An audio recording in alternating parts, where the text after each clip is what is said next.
Please stand and join me in giving a warm Rochester welcome to the 57th Governor of the great state of New York, Governor Kathy Hochul.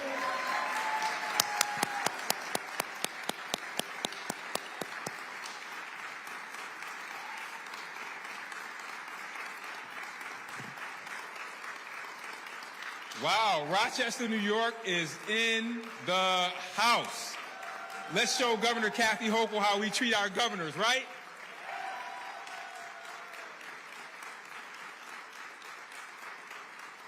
I told the governor I know I got to be brief because I know we got to get back because she's got to get to Albany and get it done. She's in the fourth quarter. I know she's a big Bills fan.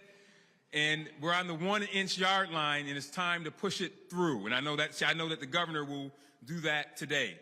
I'm honored to kick off today's event and welcome Governor Kathy Hochul to Rochester to talk about the affordability agenda in her budget proposal. I also want to thank Julia Tedesco for hosting us here and recognize our Congressman Joe Morelli, County Executive Adam Bello, and Jeremy Cooney, who you will hear from in a second. A budget is more than a spending plan. It's a statement of priorities. And when it comes to Governor Hochul's fiscal 2025-26 executive budget proposal, it is even more than that. It is a statement of values.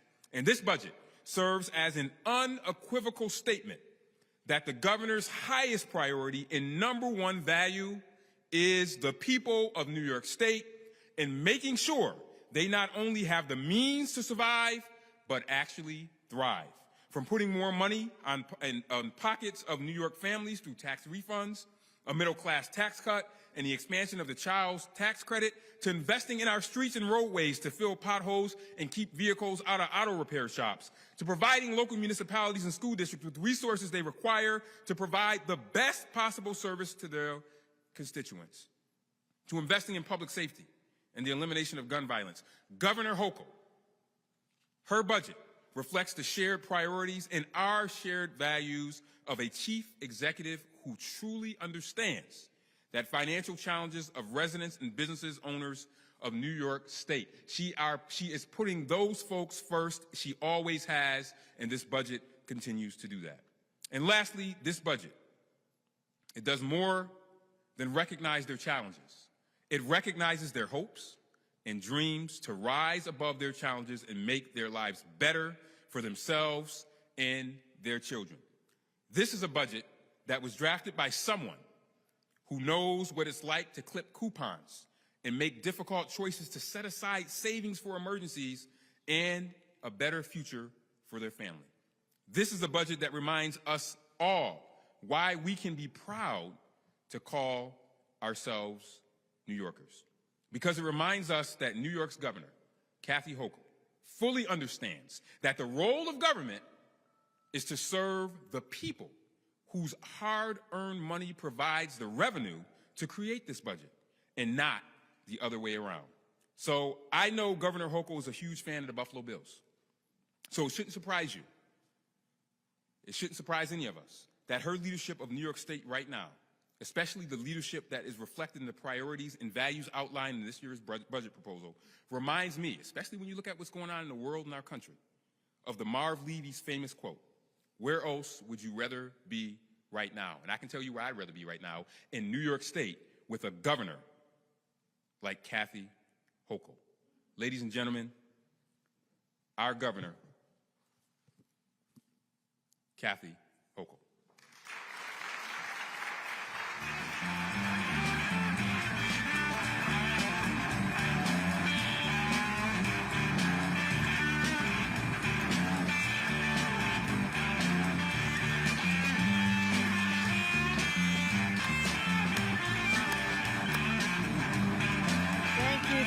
Thank you. Thank you, Mayor. All these Buffalo Bills references, all I can think of, you said we're almost in the end zone. I'm in Rochester to make sure we get the tush push. Okay. Put us right over. So, I'm so proud to be back here. This is an area I know so well, right next door to my hometown, but I was privileged to represent many of the communities in Monroe County as a member of Congress. And so I know all of you very, very well. I know your values. I know your hopes and dreams, and I understand the challenges that we face. as an area like Buffalo and Syracuse and across the Erie Canal communities that have been hit a lot over the years. And we're finally coming back, right? We're finally coming back, feeling good about the future. And all of a sudden, we're starting to feel like uncertainty and that anxiety, that pit in your stomach that I felt growing up in the 70s and 80s when all you saw in the headlines were businesses leaving. And we don't want to go back to that. We want to make sure that our businesses are strong, strong as ever, that this is a strong manufacturing part of our state, it's part of our DNA, part of our legacy. But also it's about the families who start here, those who found a life here, that we just welcome and want them to feel part of the quality of life that is second to none here. So I'm so happy to be back here once again. And Mayor, I want to thank you. Malik Evans has been an extraordinary partner of mine. We've had challenges. We've worked together to fight crime in particular, and I want to commend you on the incredible reduction in crime in the city of Rochester. I watch the numbers all the time. We're down about 28% in gun violence. That's extraordinary. That could have been up 28%. Let's give our mayor a round of applause.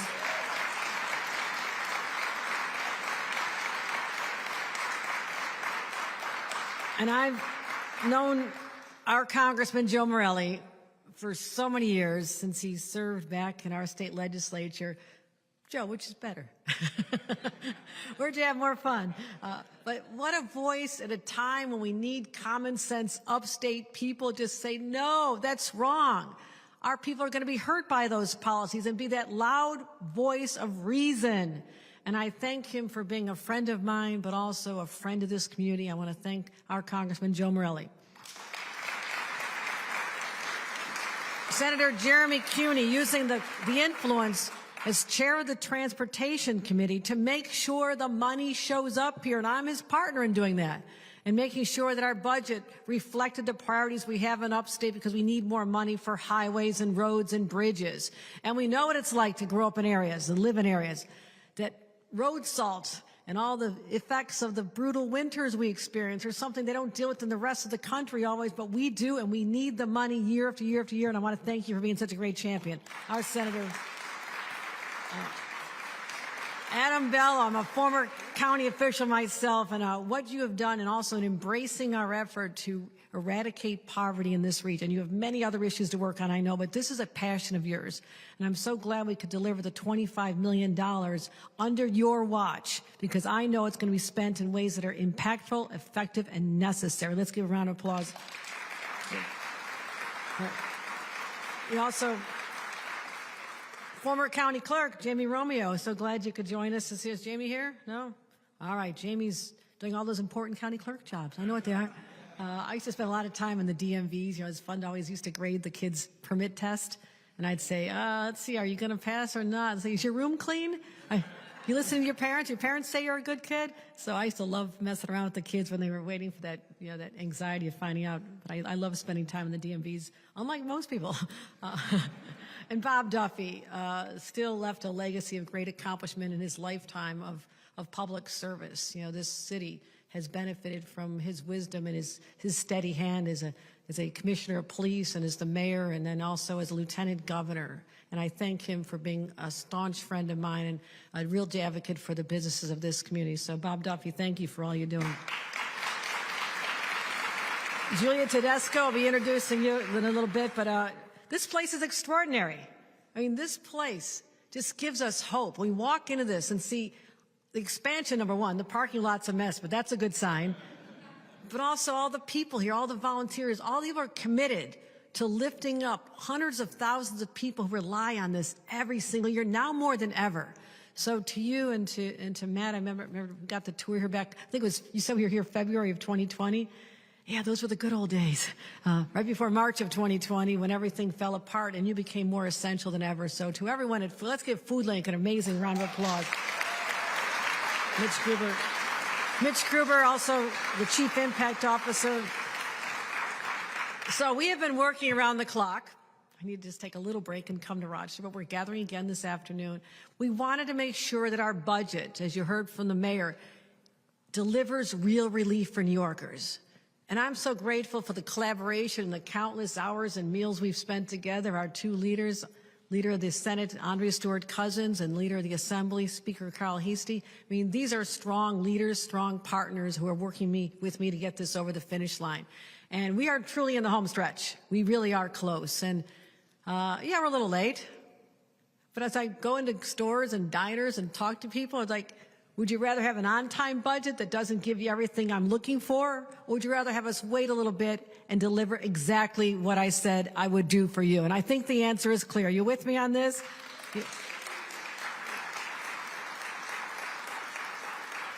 But this is, you know, Rochester knows what it's like to be in a fight, right? You know, you've been down, you've been knocked around a little bit, and you know how to stand together through adversity and challenges, whether it's public safety issues or jobs that are sometimes leaving, but so many more are coming. These are good days for us.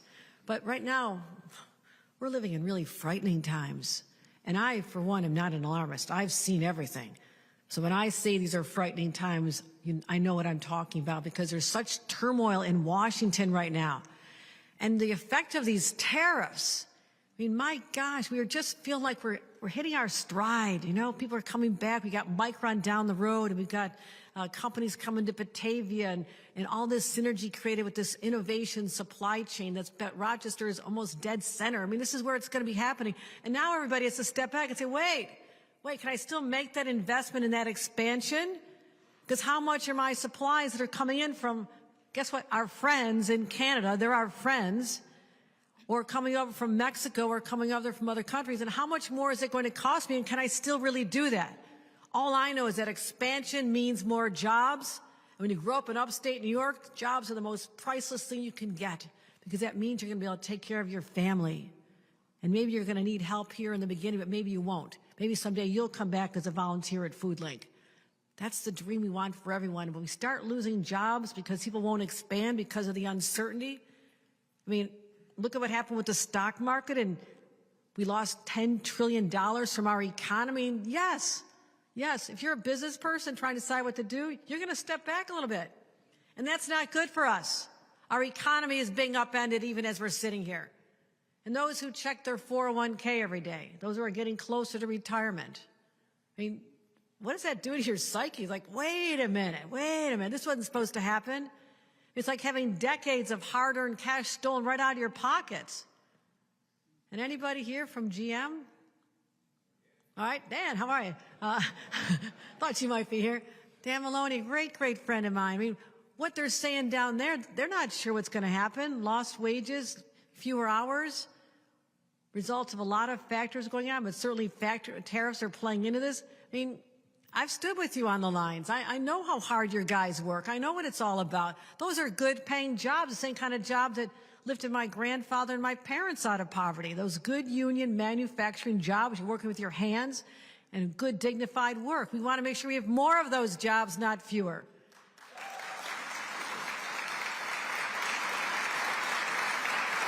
Now, and I think about middle-class New Yorkers who are really the backbone of our economy. But thanks to the decisions out of Washington, they're getting hammered from every direction. You know, if you were watching my speech back in January, and you can always watch, it's playing on YouTube, my State of the State address, I said, your family is my fight. I didn't know I'd have to roll up the sleeves so soon and really launch into a fight, because this is for all of you. And I will not sign a state budget. I've said this from the very beginning, that does not fight these federal changes and put New Yorkers first. And I'm going to cut taxes. Let's start with cutting your tax burden. Let's put more money back in your pockets and make our communities safer. These fights are more important now than ever before. You know, there's people in this room, the people who use this place, who benefit from FoodLink. They've got to make some hard decisions, right? And you always think, no, it can't be happening here. You're really deciding how much they can, whether they can get their medicine this week, or they have to cut the pills in half to make them last longer so they can afford the food. No one had thought that food prices would be going so up. Weren't we told the prices are coming down on Inauguration Day? I'm still waiting for that day. Didn't we already have Inauguration Day?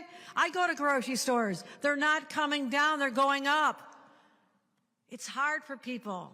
This isn't about politics, though. This gets real personal when it's your family and your neighbors and your community that's suffering. cost of eggs going up, rents going up, hardworking members of unions losing their jobs. These are real people. These are your families.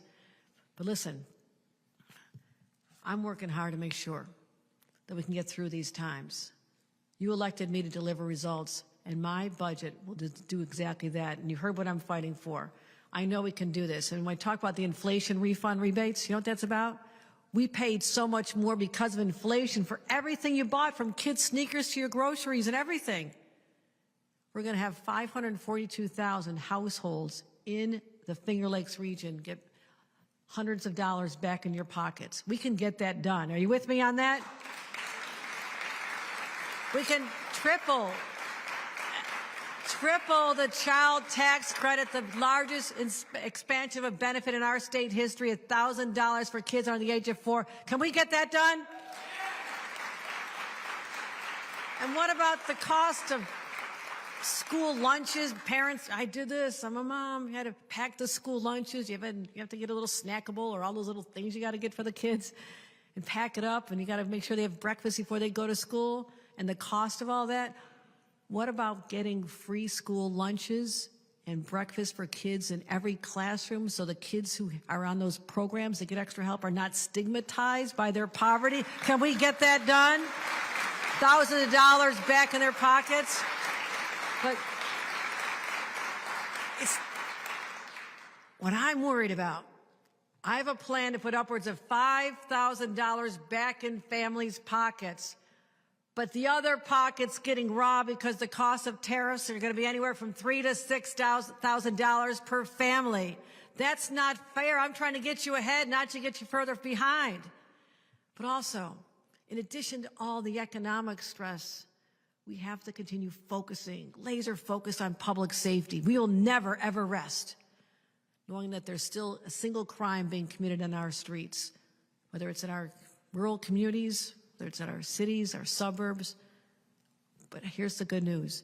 Crime is down all over New York State. As I said, it fell 28% in Rochester. We've not seen these levels since before the pandemic, but we're going to keep doing better. You've heard the phrase discovery laws, right? It's just about the evidence of a crime that the prosecution and the police have amassed. And yes, in 2019, the whole system was skewed to help just the prosecutors. It was unfair against the defendant. But now, reforms are put in place, and now it's swung the other way. And now, there's ways that defense lawyers can wait to the last second, and they call it lying in wait. They literally call it lying in wait. Wait to the last second, then drop all these challenges last minute, and the judge is going to say, sorry, time is up. Or there's just a minor technicality, so minor you wouldn't believe it. And you say the case was thrown out because of that? You know who suffers in that case? The victims of the crimes. Who's standing up for the victims? I will. I'm sure you will as well. Let's get the discovery changes done. And you know, Rochester, we have people with severe mental illness all over, but some find themselves in our streets and in homes, and there's no one out there helping them. They feel they're lost. Their voices are unheard. And in some cases, they cannot make decisions about their own well-being. They don't have the mental capacity to come in from out of the cold or get a warm bed at night, even if it's available, or to take care of their bodily needs. There are people who are suffering that much. And I don't think it's compassionate for us as a society to let them just languish and say, well, that's your right to do that. They don't know any better in some cases because they have a mental health problem. Let's get them the help they need. That's why I want to change the laws for people suffering from severe mental illness. Are you with me on getting them the help they need? We can do this.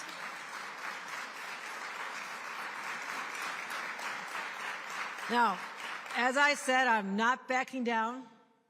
I love a good fight. Can't be an upstater, New Yorker, upstater without knowing how to fight, right? You've got to be scrappy to survive. The winters are a little tough. That just starts right there. But we're resilient. We're so resilient. We know how to get through these times. And I will not sign a budget that does not focus on affordability. I will not sign a budget that does not focus on public safety. And I'm asking you to join me today And I'm saying, let's just stop talking. Let's act. I will get back to Albany. You do your part. You help support my efforts, because if we settle for the status quo, if we say the fights are too hard, we can't get it done, well, then what good are we doing? Why are we sitting in these seats? It's our job to deliver for New Yorkers, and that's exactly what I'm doing with your help. So I'm asking you today, are you with me in this fight? Are you with me? Are you with me? All right, let's get it done. Let's get it done. Thank you, everybody. Thank you very much. Thank you. Let's get it done. And now, thank you, everyone. Thank you very much. Thank you. I want you to hear from Food Link's Whitley Hasty and have her tell you why this place is so important to me personally, why it's important to our communities, and why it's important to our fellow neighbors here in the Monroe County and Finger Lakes region. Whitley.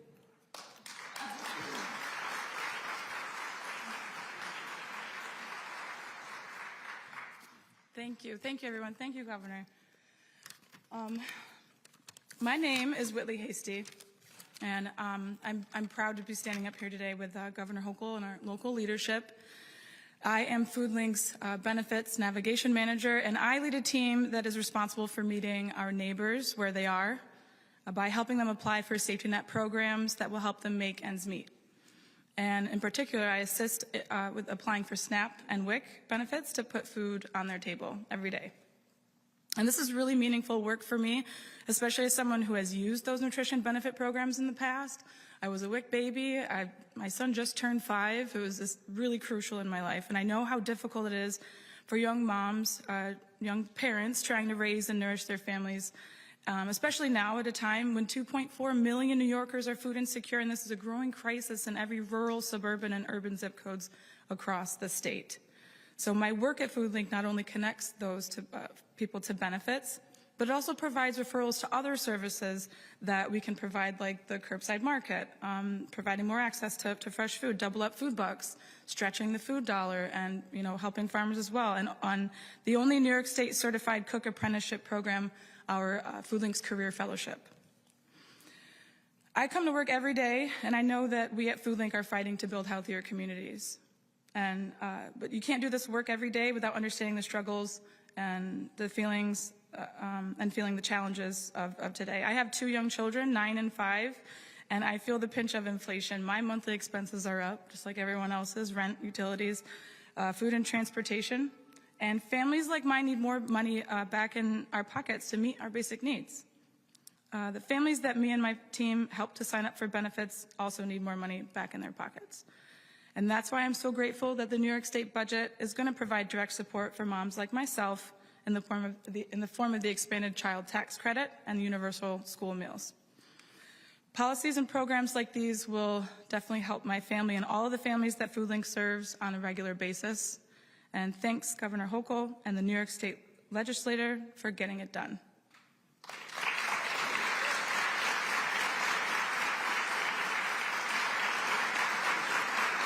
Now, I want to introduce someone who's been a really good friend to FoodLink, Senator Jeremy Cooney.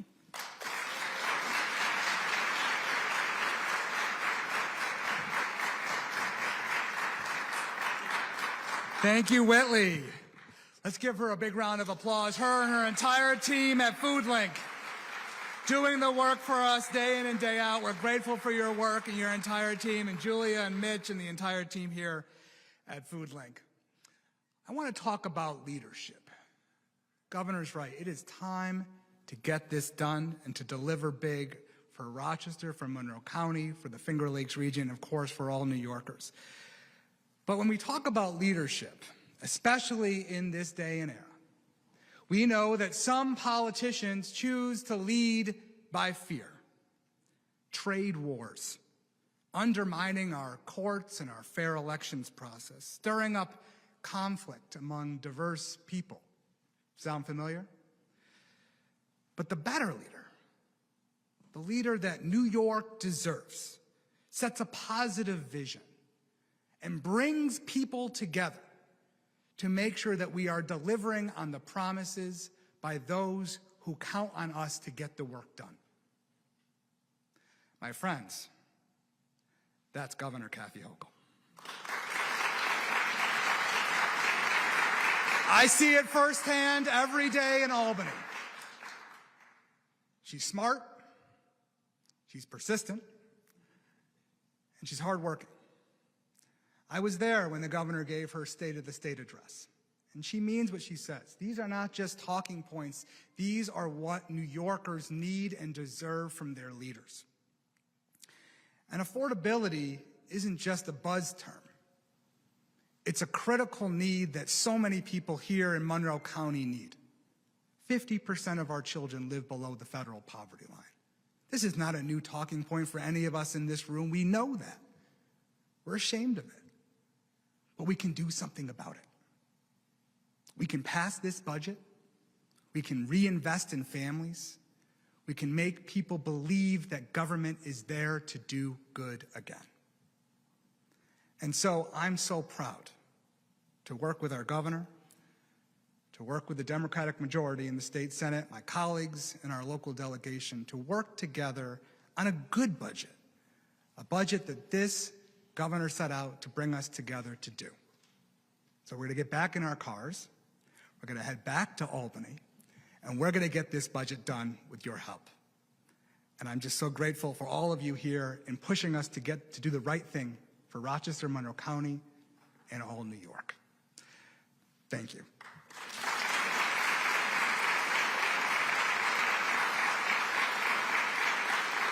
So we've got great leadership in the halls of Albany, but we can't do it alone. We need great leadership right here in our local communities, and our next speaker is that great leader from Monroe County. Please welcome County Executive Adam Bello.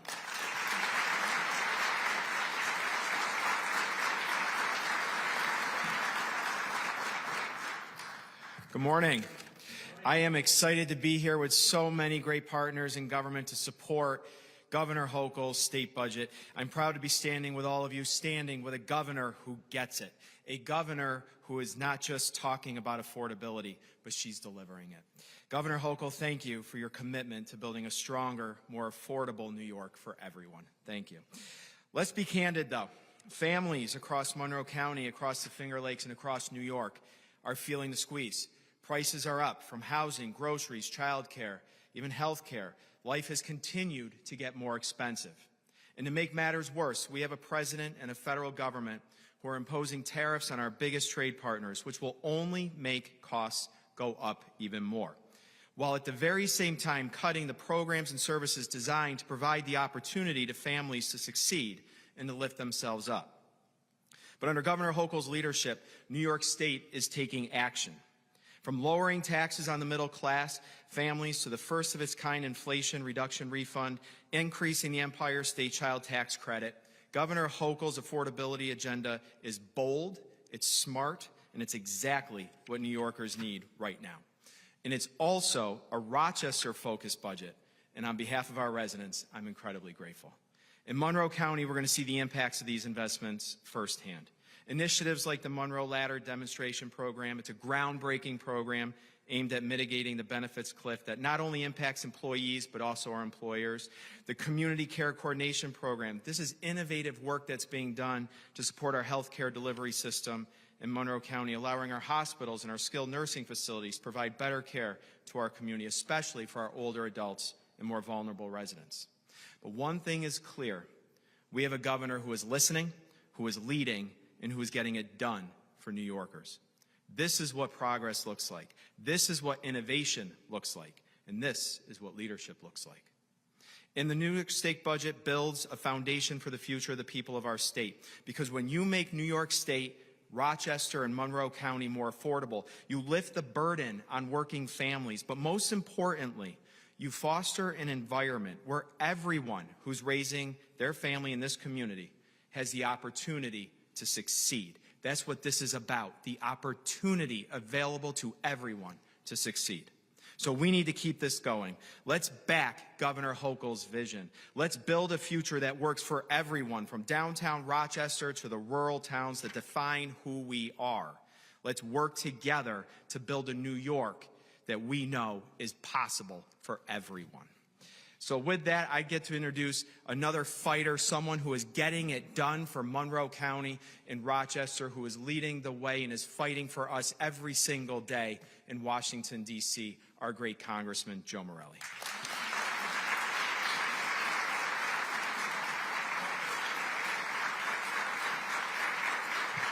Good morning.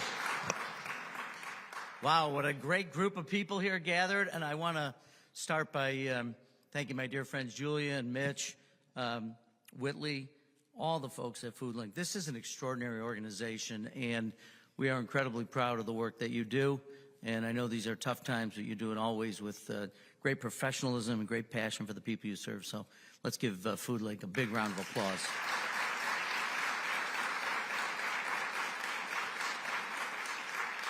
I am always grateful to my dear friend Kathy Hochul for her incredible leadership and for being in Rochester and caring deeply about the entire state, but certainly for the families of upstate and our region. And it's always great to have her here. And I want to thank the county executive and the mayor, Senator Cooney, Bob Duffy, all of you here joined together, so many dear friends. And because I'm not in Washington, when I say my dear friends, I actually believe that and mean it. You know, you get into this thing, the governor knows this, having served in the House, everyone is your distinguished friend from some state, but you're truly friends. So this is a non-Washington kind of friendship. But all of us together, I think, at all the levels of government, because what happens in Washington and Albany is critically important, but what happens at City Hall and the county office building are equally important. And we have a great team here in this community working together to make sure that we deliver for the people of our community. And we're here today, and yes, I do miss you, Governor, miss being in Albany, and particularly these days I miss being in Albany. You know, such a contrast between what's going on in Washington and what's going on in Albany. I don't think you could draw a bigger contrast. That I remember talking to the governor, I think it was back in December, and you were putting the final touches on the state address and the state budget. And you said, and remember this very clearly in our conversation, I want to continue to fight for the people of New York. I want to fight for the families of New York. And so what a contrast. One leader in Washington is fighting for his family and his friends alone, and the governor of New York who's fighting for your families all across the state, 19 million Americans, and every single family is who she's fighting for. And I can't imagine it being in better hands than in Governor Hochul's hands. So thank you for everything you're doing. And it's interesting, I hate to say that I do this a lot, I just showed the governor, but on my phone I check things like the markets every day. Dow Jones is down 1,000 points just this morning. It's trillions of dollars that are lost. Now, you know, years ago, decades ago, maybe only a handful of people checked the stock markets because you might have had investments, but it didn't touch the average American the way it does now. But you have your 401ks, your pensions, everything tied to this, and this strange economic theory, which no one seems to understand, that you're going to tax Americans, and it's not because it's any grand economic theory, it's because it's your personal grievance. Think about that. That's a way to run an economy or a way to run a government, and you contrast that again with what the governor is doing. She's putting your families first.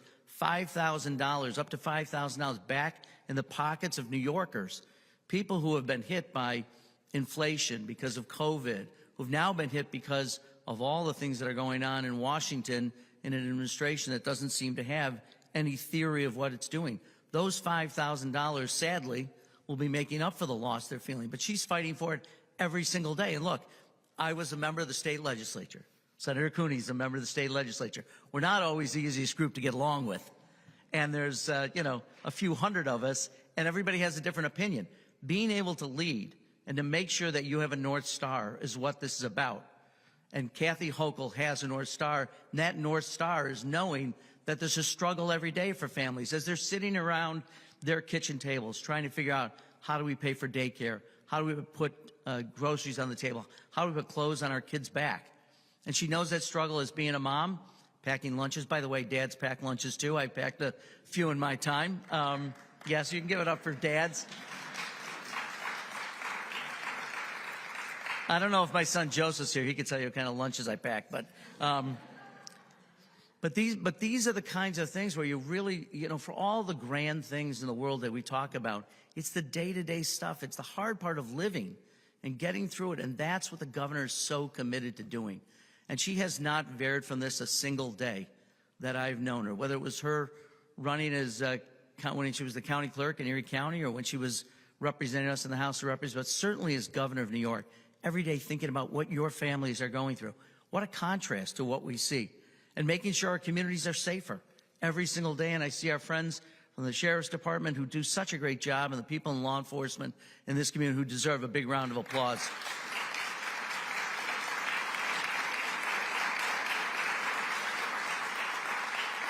And she's leading that charge to make us safer, and inherited a lot of things that she's had to straighten out over the last several years. But she does it every single day with energy and commitment and devotion to the task. And I'll just close with this. For those of us who are Roman Catholics, we lost the leader of our church this morning. But someone who, in my mind, exemplified what leadership is about, a leader's servant, someone who puts themselves first, someone who's not thinking about millionaire and billionaire friends, but thinking about people every day who face enormous struggles, whatever their struggles are. And we all have struggles, some of them obvious, some of them we keep to ourselves. You never know what people are going through. And a true servant leader understands it and understands the obligations that they have when you take on responsibilities like being the governor of New York. And so thinking about those contrasts and thinking about what it truly means to be a servant leader. And my friend Kathy Hochul exemplifies that every single day at events, day in and day out, whether she's privately meeting with folks or at public events. She is working tirelessly. Whenever I talk to her on the phone, it's always going through the list of things that's on the top of her mind that she has to do for the people of New York and do for our families. And I can't imagine someone who has done it with greater passion, greater intelligence, and greater commitment to cause of making sure that the families of New York are served. They have greater affordability, they have greater security, and she's going to continue to do it until the job is done. And for that, I am eternally grateful. Kathy Hochul.